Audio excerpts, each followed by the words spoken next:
Hi, I'm Lavana. I used to think being the dependable daughter meant they'd protect what I built. But one morning, I came home and found out my parents sold my $8,000 work car without telling me, just so my sister could take a vacation. That betrayal? It wasn't the first, and it definitely wasn't the worst. They made decisions behind closed doors, drained my finances, and still called it family. So I moved out. But what I did next?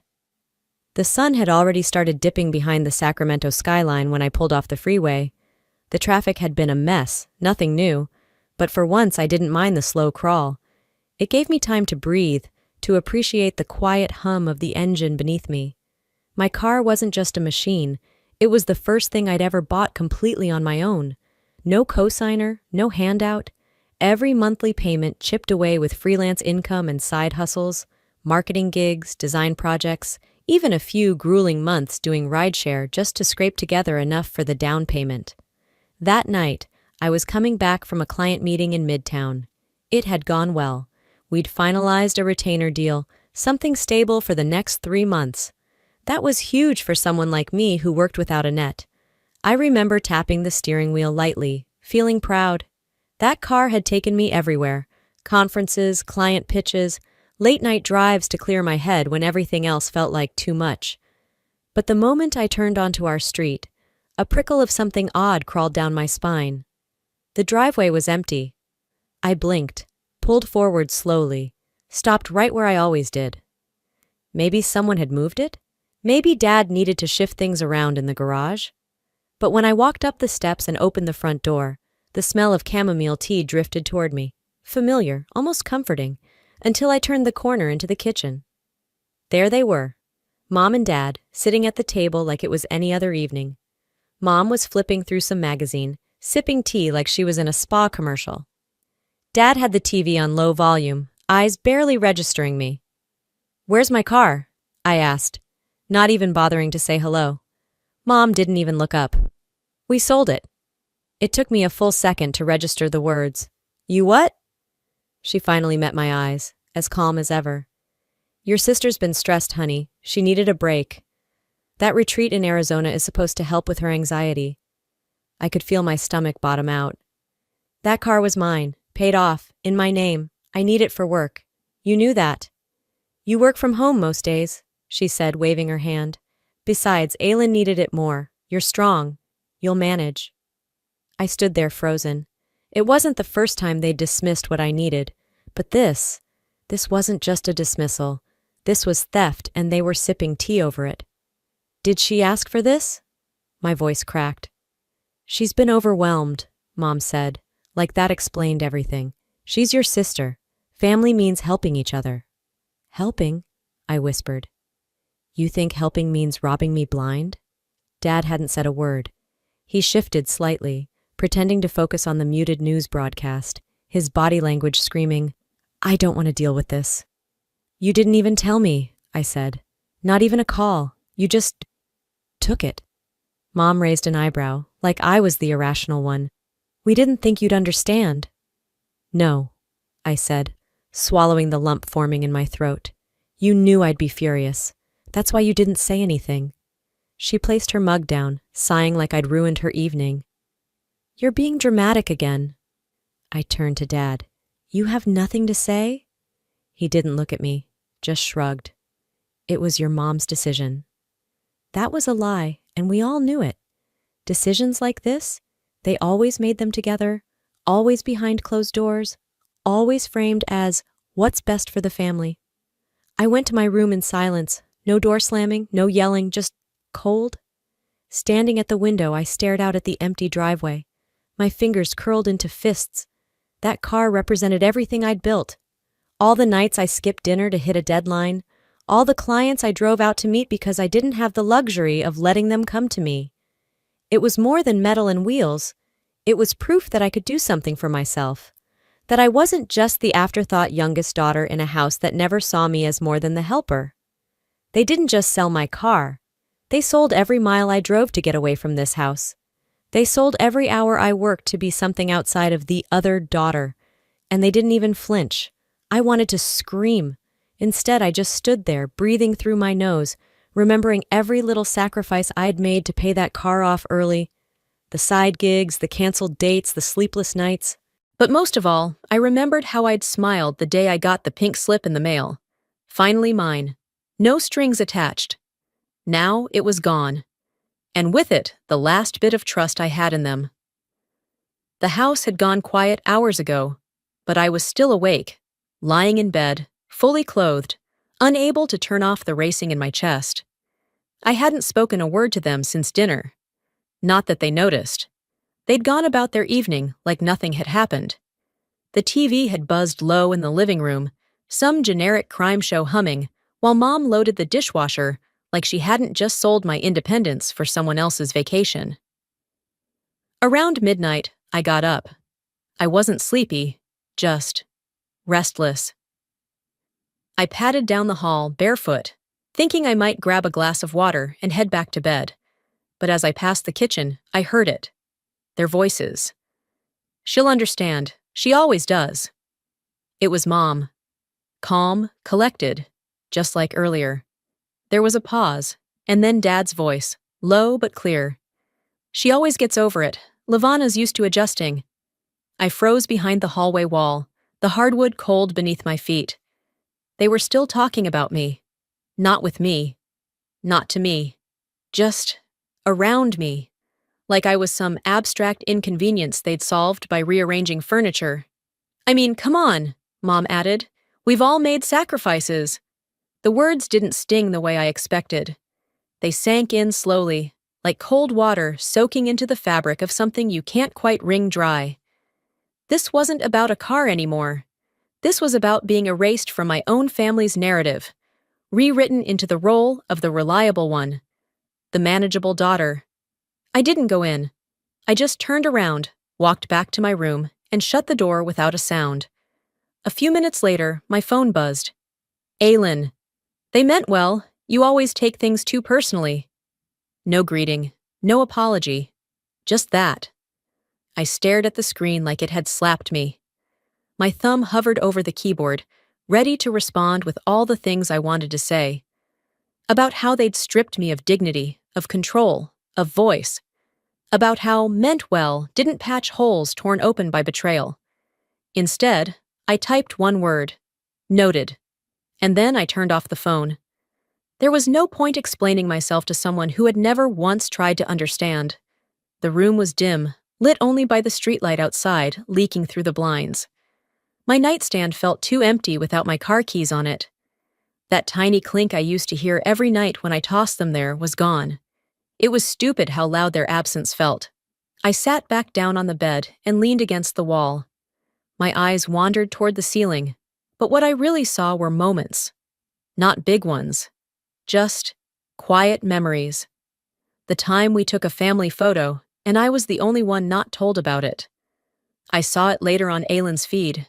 Her in a dress, Mom and Dad on either side, all smiling. No caption. Just likes and hearts. The summer I stayed home to clean the house, while Aylin recharged after college finals. They said it was only fair. She had more on her plate. I was just freelancing. The Thanksgiving, I tried to bring up a work win at the table, and Mom cut in with, "Let's not make this all about career stuff, honey." It wasn't the big things. It was the pattern. Always being the one expected to bend, to carry the silence, to understand. A notification buzzed again. This time it was Calder. "You want to talk?" I started to type something. "It's fine." Backspace. "Not now." Send. I couldn't explain this kind of hollow to someone who'd never been quietly chipped away by people who swore they loved you. I curled onto my side, pulling the blanket up but leaving my feet bare. That was the part of me that still needed to feel the ground, needed to remember this was real. Out there, in the same house, they were probably sleeping soundly, believing they'd made the right choice, telling themselves they'd handled it as a family. No raised voices, no open fights, just quiet decisions made in closed rooms I was never invited into. And that was what hurt the most. Not what they said, but what they didn't. By the time the sun started bleeding through the blinds, I still hadn't slept. My body was exhausted, But my mind wouldn't shut up. Every time I closed my eyes, I could still hear my mother's voice saying I'd get over it. I didn't want to get over it. I had a virtual pitch scheduled at 10. It wasn't just another client, it was the one. A corporate wellness firm that had reached out after seeing my analytics breakdowns on LinkedIn. I'd been hustling for weeks, tailoring the proposal, building sample dashboards, and today was the meeting. Except this client wasn't like most. The CEO insisted on signing all NDAs in person. Security protocol, he said. It's how we work. He suggested we meet at a co-working space downtown, a place I used often, until my car was sold out from under me. Still, I got dressed. Slacks, navy blouse, pulled back hair. I wanted to feel like myself, even if I had no way to get there. I opened my rideshare app. Surge pricing, no cars nearby. Tried another, nothing. Called Calder. No answer. I tried 2 other friends. Voicemail. I texted one neighbor, but they were at work, and it felt humiliating explaining why I suddenly had no vehicle. My laptop screen glowed with the time. 9:38. I was supposed to be there at 10. I checked the bus schedule. Nothing that would get me there in time. By 9:52, I was sitting at the kitchen table in full work attire, staring at my phone like it might teleport me downtown. The digital clock flipped to 10:01. I closed the laptop and just sat there. That wasn't just a gig lost. It was stability, validation, something I'd fought to earn outside this house. And it was gone because someone else needed a vacation. Later that evening, I sat across from them at dinner. Aylin was scrolling through her phone between bites of roasted chicken. Dad buttered a roll without looking at anyone. Mom passed the green beans like this was any other Tuesday. I waited for a moment of silence, then said, I lost the contract today. No one paused. I added, because I didn't have a car. You know, the one you sold? Mom didn't even blink. Lavana, don't start. I'm not starting anything, You think we had it easy? She snapped, setting her fork down with a clink. Your father and I gave up everything for you girls. We didn't get to chase clients around or play entrepreneur. We worked real jobs. Dad muttered, Your mom's right. I opened my mouth, but Mom continued, So one meeting didn't work out. You're still breathing, aren't you? It's not the end of the world.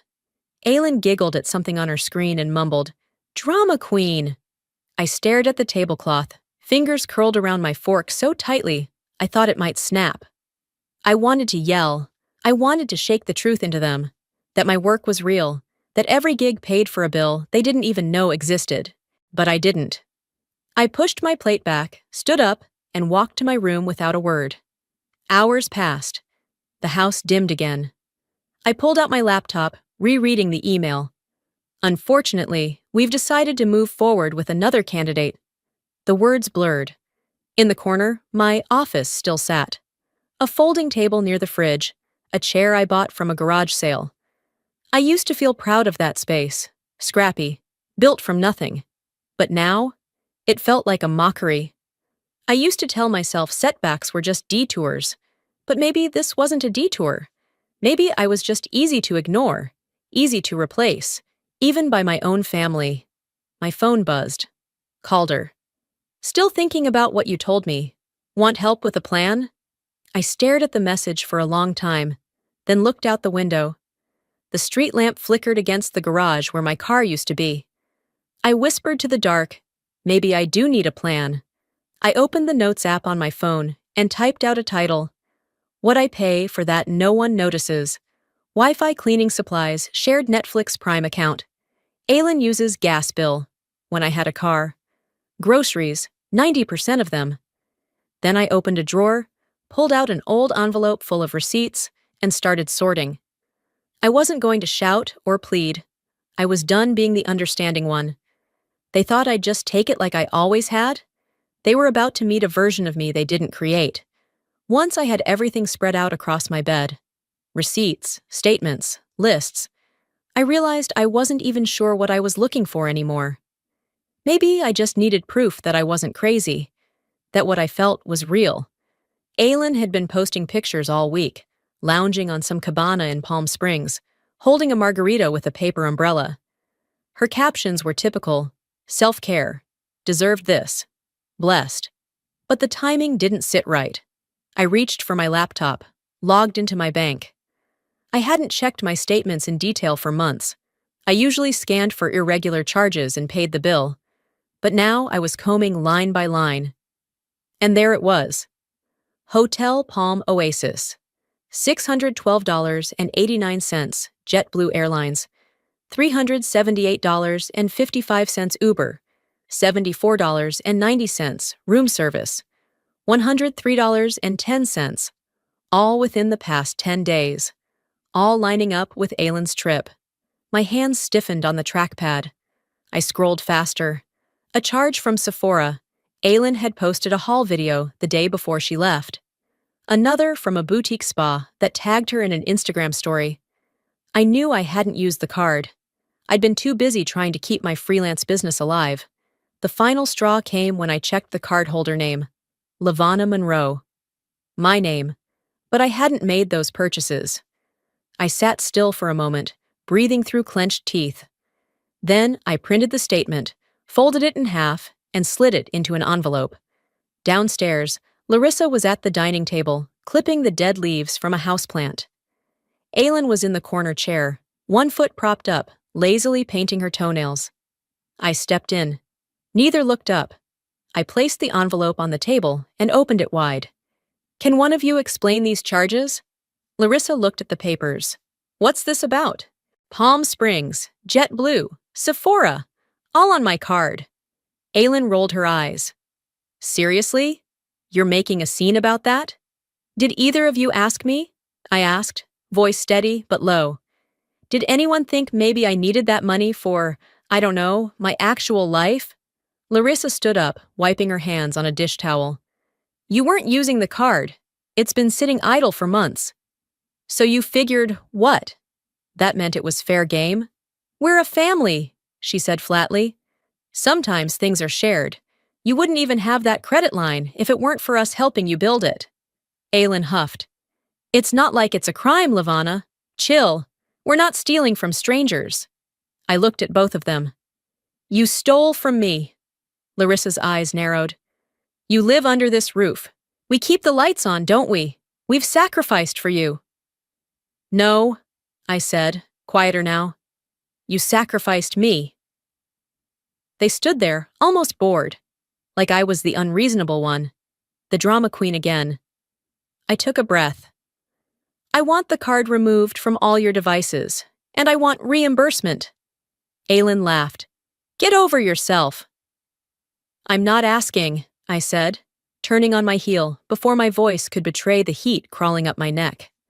I climbed the stairs 2 at a time, slammed my bedroom door shut, and dropped the envelope on my desk. I felt like something had cracked open inside me. Not shattered, but split, the way old wood does before it finally gives. The worst part wasn't the theft. It was that they didn't see it as theft. To them, my boundaries were optional. My consent? A formality. That night, I didn't sleep. Instead, I emptied my drawers, pulled out every important document I had: contracts, invoices, passwords. I took my backup drive from under the bed and locked everything in a small fireproof box. Then I logged into my bank account, removed every auto payment linked to this address, switched passwords, signed up for identity theft protection. As I worked, I made a list, not of what I'd lost, but of what I was reclaiming. They thought they knew me, that I was just the helper, the stable one, the daughter who never fought back. But they didn't know this version of me. Not the one who was done apologizing for taking up space. Not the one who would draw a line in permanent ink and dare them to cross it. By the end of the week, my room looked like the front end of a clearance sale. Stacks of folded clothes, zippered bags, a box labeled tools, holding nothing more than my battered laptop and a few backup drives. The essentials. The things I didn't trust in anyone else's hands anymore. I had just zipped up the last suitcase when my phone lit up with a voicemail notification. I didn't answer when it rang. I had stopped answering Larissa's calls days ago. But something made me listen this time. Her voice came through the speaker like it was standing in the middle of my chest. "I didn't mean for it to go that far," she said. "Let's not drag this out, sweetie. You always take things too seriously. Come home. Let's be reasonable." Not sorry, not even close. Then, just minutes after the voicemail, a text pinged from my cousin Jenna. "Hey, just checking in. Your mom said you've been acting off lately. Is everything okay?" So that was it. Larissa was covering her tracks. If I snapped, she could point to her concerned texts, her careful image, her pitying tone. That's not guilt. That's damage control. I didn't respond to either of them. Instead, I walked into the closet, pulled out an old duffel bag from college, and started rolling clothes into tight cylinders. Not because I needed more space, because I needed focus. I needed motion. At midnight, the house had gone still. Virgil had turned off the living room lights. Aylin's door was shut, and from under it, I saw the pulsing light of her TV. I moved in silence, as I had always done, like a guest in a home I helped pay for. Only now, every step was deliberate. I wrapped cords, bagged toiletries, packed chargers, and stacked folders inside my backpack. Then I took one last look around. The walls were still covered in faded wallpaper from the late 90s. The same patch where I once taped up a college acceptance letter that nobody came to read. The same dresser drawer where I kept birthday cards from years when no one remembered. I texted Calder. "Dropping stuff off early. We'll explain soon." He replied instantly. "Keys under the blue planter." I slept for 2 hours, maybe less. By 5 a.m., I was loading everything into the back seat of my Corolla, well, the car I used to own. Now I was borrowing Calder's hatchback. He'd left it in the driveway, filled with gas. I walked back into the kitchen. My sneakers didn't even make a sound on the tile. I laid the keys on the counter, took out a small notepad, tore a single sheet. "You've made your choices. Now I'm making mine. I'm leaving so I don't lose myself." I didn't leave a signature, just folded the note once, placed it by the fruit bowl, and walked out without a backward glance. I didn't cry. Not when I pulled out of the driveway. Not when I passed the rusted neighborhood stop sign. Not even when the street where I grew up faded in the rearview mirror. It wasn't sorrow anymore. It was clarity. By 7, I was at Calder's. I let myself in, dropped my bags by the door, and collapsed onto the couch. I stayed there for a while, staring at nothing, letting the absence of noise settle around me like a blanket. I only unpacked the bare minimum, one set of sheets, my laptop, and a few toiletries. The rest stayed in boxes against the wall, stacked like sandbags around the part of myself still trying to catch up. That night, for the first time in weeks, I slept straight through. No tossing, no turning, just breath. Heavy, undisturbed. The next morning, Calder made coffee and didn't ask questions. I didn't offer details. We sat on his small balcony, facing the rising sun over Sacramento's skyline. I wrapped my hands around the mug, steam curling against my face. "I don't know where I'm going yet," I said softly, eyes scanning rooftops, "but I know it's not back there." He nodded like he already understood. The funny thing was, there was no big blowout, no screaming match, no slamming of doors. I didn't burn the bridge. I just stopped pretending it led anywhere. The morning after I moved in with Calder, I found myself at his kitchen table, half dressed in a borrowed hoodie, staring at my laptop with more focus than I'd had in weeks. The coffee he made was lukewarm, untouched. I wasn't hungry. I wasn't tired. I was calculated. I opened my Dropbox, searching through folders I hadn't looked at since I first bought the car. Receipts, title, insurance scans. Then, buried inside a folder labeled Adulting Stuff, there it was, vehicle registration. I clicked it open, and there it sat. My full legal name in all caps. No cosigner, no secondary owner, just me. My heart didn't race. My breath didn't catch. What I felt wasn't surprise. It was confirmation. They'd sold something they had no right to touch. Just to be sure, I called the DMV. After 20 minutes on hold, a tired-sounding woman picked up. "Yes, ma'am. The car was registered to you solely. Looks like it was transferred through a private bill of sale 3 weeks ago." I closed my eyes. Was that legal? "Not without your signature. You didn't sign off on that. No, I didn't. She paused. Then technically, yes, it's a fraudulent transfer. That's all I needed to hear. I hung up, leaned back in the chair, and let the ceiling blur. There were no screaming voices, no angry rebuttals, just a bitter taste in my mouth that wouldn't go away. I opened a second tab, Instagram. Aylin's page was public, of course. She never really grasped the concept of privacy. It didn't take long to line up the puzzle. Bikini selfie with cocktail? Timestamped 2 days before they claimed they were helping her escape stress. Boomerang at the airport with her boyfriend? A week before the car sale. Hotel tagged in Palm Springs. Same day my credit card was hit with a family emergency expense.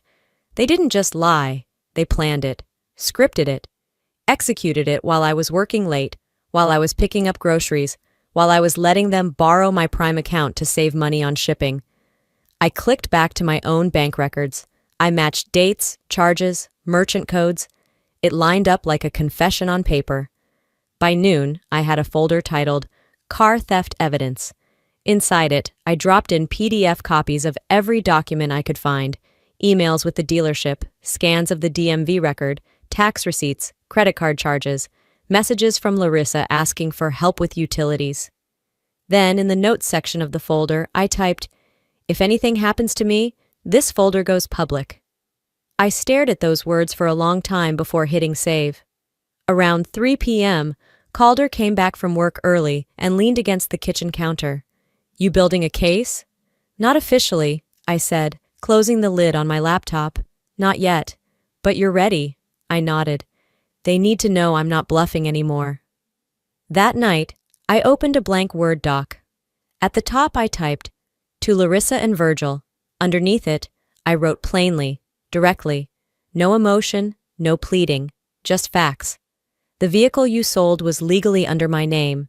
I've attached the registration copy, along with relevant bank statements. I know what you did.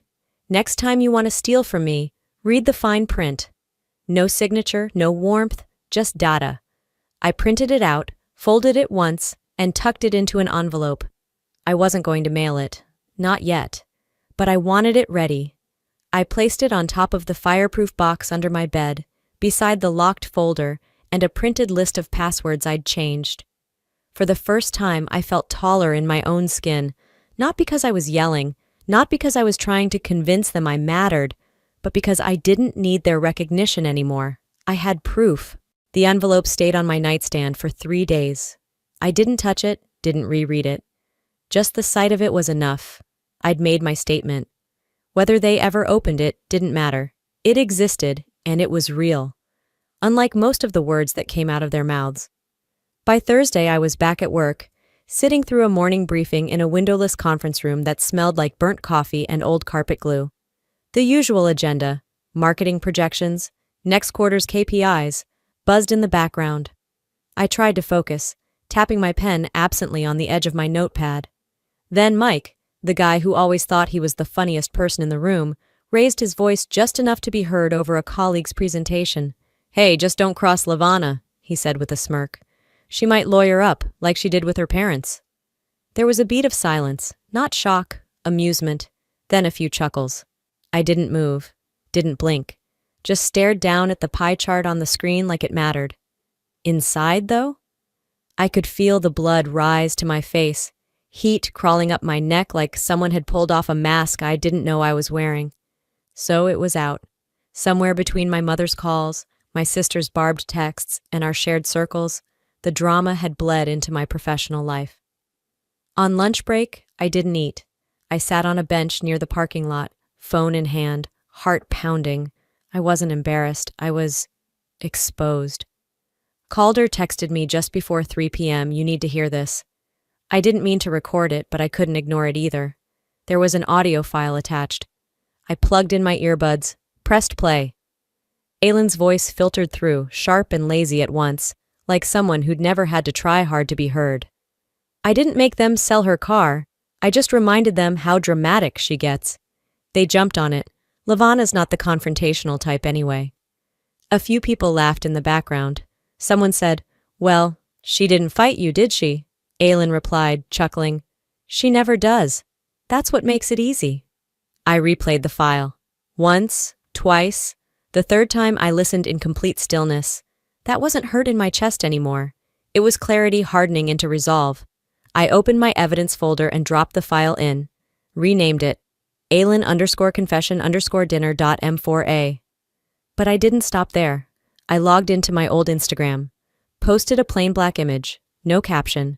Just the words in white font. You can paint someone as weak. Just be sure they don't learn how to frame the picture. I logged out. That was enough. The right people would see it, the ones who mattered, and the ones who'd feel it sting. Less than an hour later, Larissa's name lit up my phone. I watched it ring. Decline. Then came a text from Aylin. What the hell are you trying to do? Delete. I didn't answer either. I just opened a new folder on my hard drive. Named it Public-Facing File If They Push. I uploaded the audio, the letter, the registration document, screenshots of the text messages, photos of the receipts. That night, I sat on Calder's balcony again, watching the wind mess with the trees. He brought me tea but didn't ask what I was doing. He didn't need to. I didn't feel proud. I didn't feel victorious. I just felt ready. They wanted silence, wanted me to be the accommodating one, the one who let things go because family means forgiveness. But what they never considered was that maybe silence can be louder than a scream, and I was finally using mine. The next morning, a package showed up on Calder's doorstep. No return label, but I recognized the handwriting immediately. Aylin's. It was the kind of neat, almost theatrical script that screamed, "Look how harmless I am." Inside was the birthday scarf I'd mailed her just 2 weeks ago, wrapped neatly in the original tissue paper. Still folded, still untouched. On top sat a card. Not the kind you buy from the store, but a ripped piece of notebook paper, torn crooked, like it had been done in a hurry, but still meant to sting. Didn't want it. You should have spent the money on therapy. I didn't blink, didn't let Calder see it.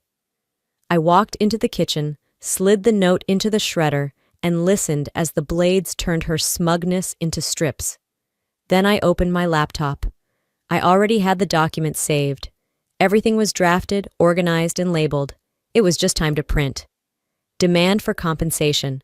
Unauthorized sale of registered vehicle, illicit use of personal financial accounts.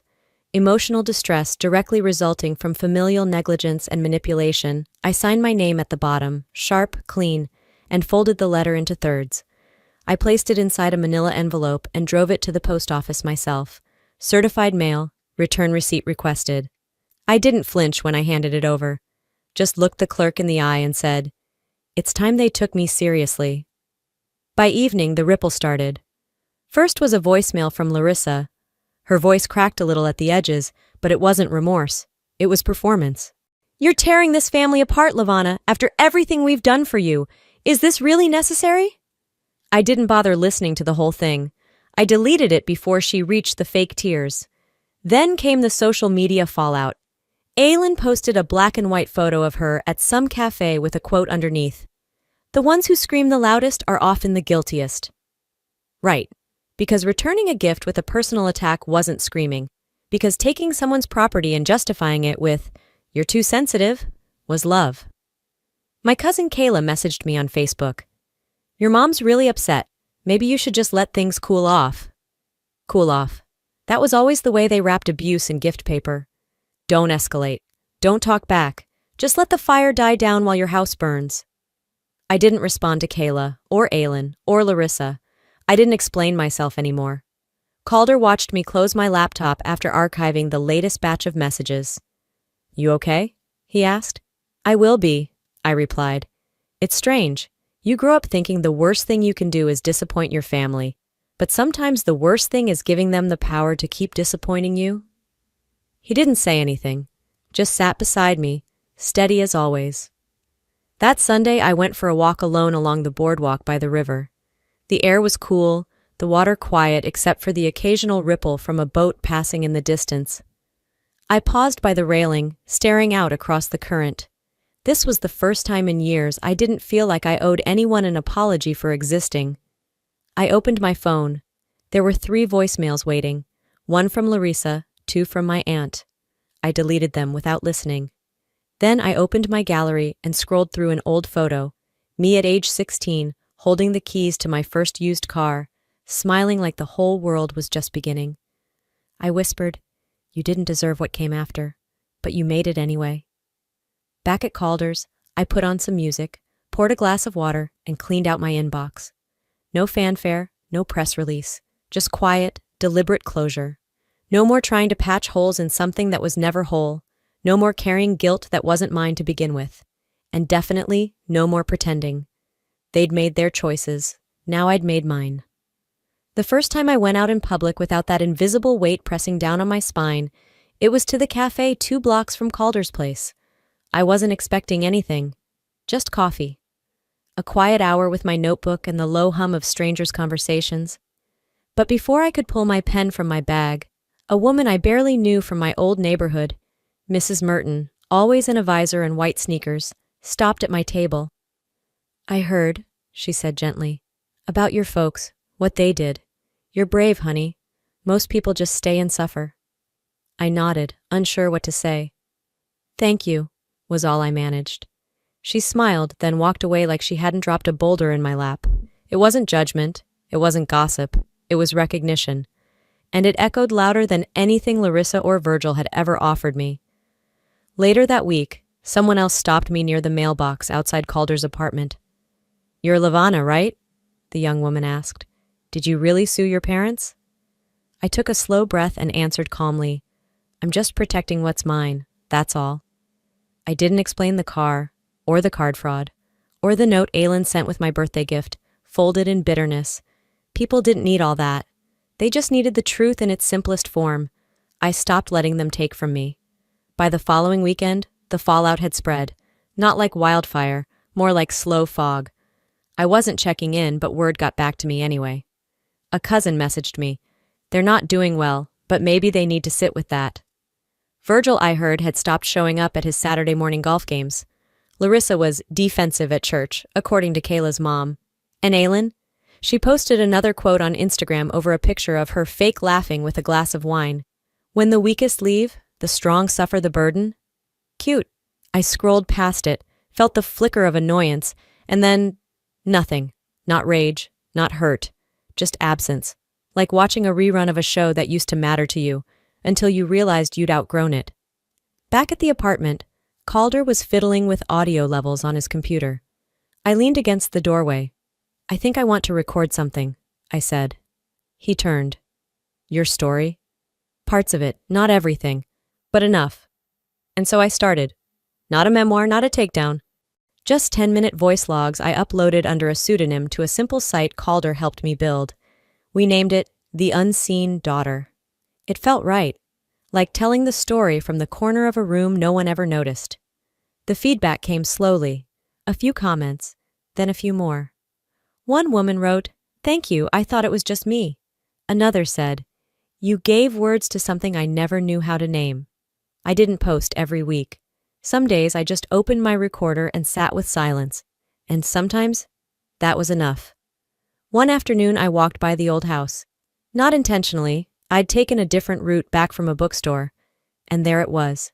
Same shutters, same chipped paint near the garage. The yard was overgrown. I paused across the street. Not to stare, just to acknowledge. I didn't feel the tug to go up to the door. Didn't fantasize about yelling, or forgiving, or even closure. I just stood there, hands in my jacket pockets, and thought, "You are not my home. You never were." And then I walked on. Back at my new place, I brewed tea, sat by the window while the rain started. Gentle, not dramatic, just the kind of drizzle that makes the street shimmer. I cupped my hands around the mug, took a slow sip, and breathed. Not the tight, desperate inhale of someone trying to keep it together, but the kind that comes after. After the storm, after the fight, after the need to prove anything. Just breath, just me. Looking back, I didn't just walk away from a toxic home. I walked into a life I chose on my own terms. If there's one thing I've learned, it's this. Sometimes, love isn't enough to make things right. You can forgive someone quietly, but still protect yourself loudly. To anyone watching who's ever been made to feel small, unheard, or like their boundaries were too much, you are not too much. You were just in a room that couldn't hold your strength. Don't wait for permission to live freely. Don't wait for someone to validate your pain before you start healing. You deserve peace now, not after they change, not after they apologize. And maybe you've been there. Maybe you're still there. But if my story resonates with you, I hope it reminds you that you are allowed to reclaim what was always yours: your voice, your dignity, your future. Now, I'd love to hear from you. Have you ever had to walk away from someone who refused to see your worth? What did that moment feel like for you? Drop a comment below. If this story touched your heart, comment 1, or let me know where in the world you're watching from. And if it didn't sit right with you, tell me why. I want to hear your truth too. And hey, if you found value in this video, don't forget to subscribe to the channel so you don't miss the next story. Because I promise you, there are more voices waiting to be heard, and yours might be one of them. Thanks for spending your time here with me today. I'll see you in the next chapter.